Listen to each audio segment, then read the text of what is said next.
tentang adanya keinginan Pak Presiden Jokowi terhadap penundaan masa jabatan itu, tidak ada itu. Semua kan berhak berpendapat, semua berhak berkomentar, itu diatur dalam Undang-Undang Dasar kita. Itu belum tentu sikap Presiden selanjutnya gitu. Jadi ketika Presiden menyatakan misalnya 2 hari yang lalu, ketika begitu ya, menyatakan saya tegas-tegas ikut konstitusi, dibacanya 2 hari yang lalu. 1 hari setelah itu apa? Ya kita nggak tahu.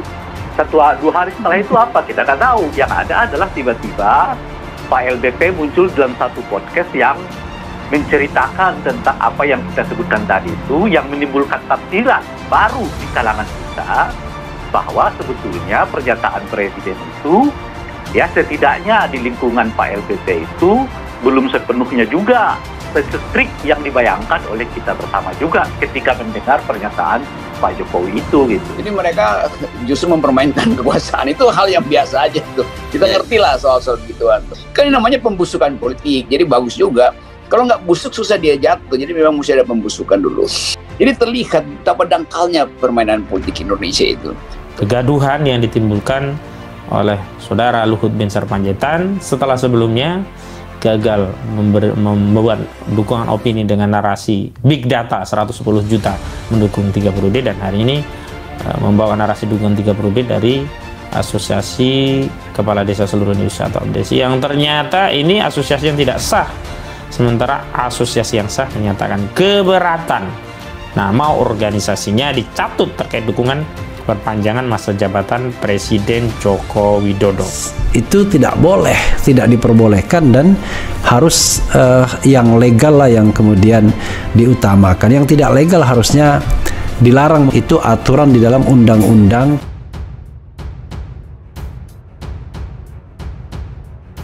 Luhut Binsar perlu tahu Haris Azhar CS merancang perlawanan lebih besar.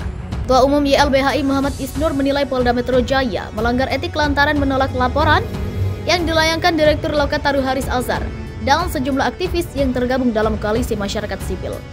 Haris Azhar CS itu melaporkan Luhut Binsar Panjaitan dan sejumlah nama yang diduga terlibat tindak pidana kejahatan ekonomi di Intan Jaya, Papua. Tentu penolakannya juga melanggar etik, melanggar hukum, kata Isnur yang juga tergabung dalam koalisi masyarakat sipil saat dikonfirmasi Kamis 24 Maret.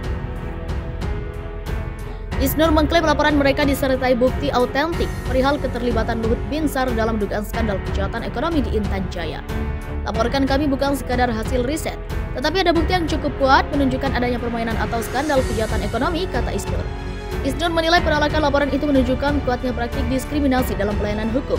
Kalau baca undang-undang kepolisian, seharusnya tidak boleh menolak laporan. Ini bahkan laporannya ditolak, kata Isnur.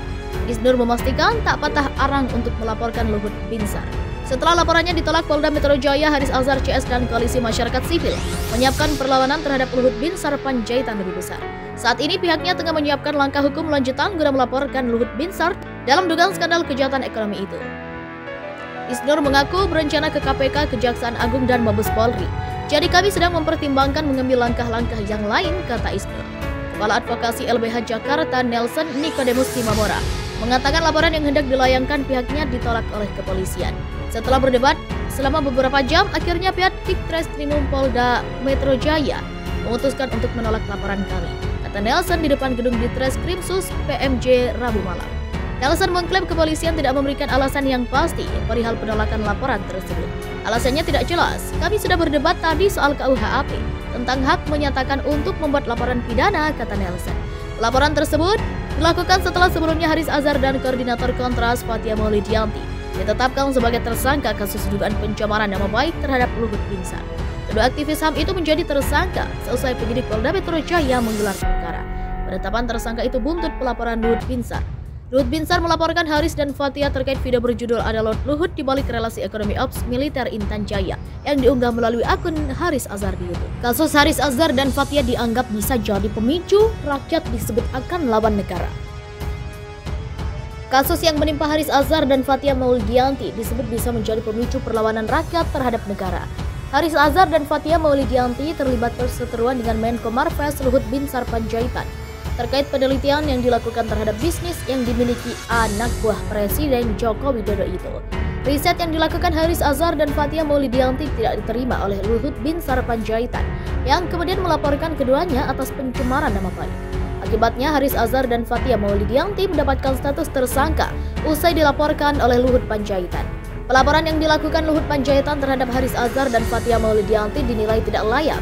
Pasalnya Luhut Panjaitan sebagai seorang pejabat negara dinilai memiliki kekuasaan dan akses yang lebih dekat terhadap hukum. Berbeda dengan Haris Azhar dan Fathia Maulidiyanti yang merupakan masyarakat sipil. Kalau terjadi clash horizontal, itu yang sebetulnya berbahaya dan itu yang akan dipicu oleh kasus Haris Azhar dan Fathia Maulidiyanti. Kata pengamat politik Rocky Gerung dikutip pikiranrakyat.com dari YouTube miliknya. Terkait perseteruan antara Luhut Panjaitan dan Haris Azhar dan Fathia Maulidiyanti, pengamat politik Rocky Gerung menyebutkan hal tersebut bisa memicu perlawanan yang dilakukan masyarakat terhadap negara. Nah, kalau pengadilannya berlanjut, masyarakat sipil akan terus-menerus ada di dalam pikiran bahwa sebaiknya habis-habisan saja berkelahi dengan negara, ujar Rocky Gerung. Sebelumnya Luhut Panjaitan telah diingatkan oleh anggota DPR sekaligus politisi Nasdem, Taufik Basari untuk mencabut laporan terhadap Haris Azhar dan Fathia Maulidiyanti. Hal tersebut disebabkan muncul kekhawatiran pandangan adanya peperangan antara kekuasaan dengan rakyat.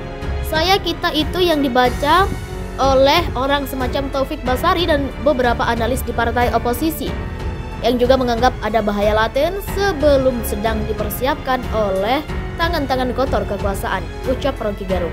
Kepala Litigasi LBH PP Muhammadiyah Gufroni mengatakan pihaknya bakal bergabung dengan para advokat lainnya untuk membela Direktur Lokataru Haris Azhar dan Koordinator Kontras Fathia Maulidiyanti. Hal ini Gufroni sampaikan setelah bertemu dengan Haris Azhar yang kini berstatus sebagai tersangka pencemaran nama Menteri Koordinator Bidang Kemaritiman dan Investasi Luhut Binsar Panjaitan.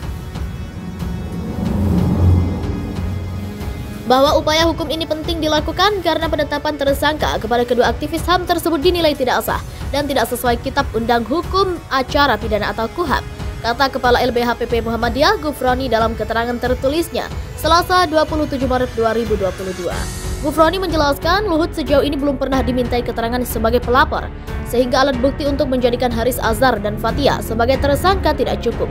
Dan jelas kasus ini terkesan dipaksakan, tuturnya. Menurut Gufroni, penyidik dalam kasus ini sebaiknya melakukan pendekatan restoratif justice karena pasal yang disangkakan menggunakan pasal Undang-Undang ITE. Dengan demikian, penyidik tidak boleh gegabah dengan menaikkan status dari penyelidikan ke tahap penyidikan dan penetapan tersangka, sekalipun yang melaporkan adalah pejabat publik seperti LBP Luhut, ucap dia. Terkait rencana Haris Azhar mengajukan pra-peradilan, Gufroni menjelaskan alasannya adalah penetapan tersangka ini dinilai sebagai cara efektif pihak kepolisian untuk membungkam suara-suara kritis yang kerap disampaikan para aktivis. Ia menuding ada skenario pembungkaman terhadap kebebasan bersuara sekalipun apa yang disampaikan itu atas dasar hasil riset. Ia menuturkan banyak kejadian aktivis HAM dan pegiat anti korupsi yang ditetapkan tersangka tapi kasusnya tidak pernah dilanjutkan oleh penyidik. Hal ini dinilai sebagai langkah untuk menyandra atau kasusnya digantung sedemikian rupa agar mereka tidak lagi bebas bersuara dan menyatakan pendapat. Maka gugatan pra-peradilan ini untuk memberi kepastian hukum bagi siapapun yang dijerat pasal pidana, ujarnya. Luhut Binsar Panjaitan melaporkan Haris Azhar dan Fathia Maulidiyanti terkait video yang diunggah di akun YouTube bulan Agustus 2021 silam dengan judul Ada Lord Luhut di balik relasi ekonomi ops militer Intan Jaya, Jenderal Bin juga ada. Luhut melaporkan Haris Azhar dan Fathia ke Polda Metro Jaya pada September 2021 usai dua somasinya tidak ditanggapi. Laporan terdaftar di Polda Metro Jaya dengan nomor STTLP-B-4702-9-2021-SPKT Polda Metro Jaya pada 22 September 2021.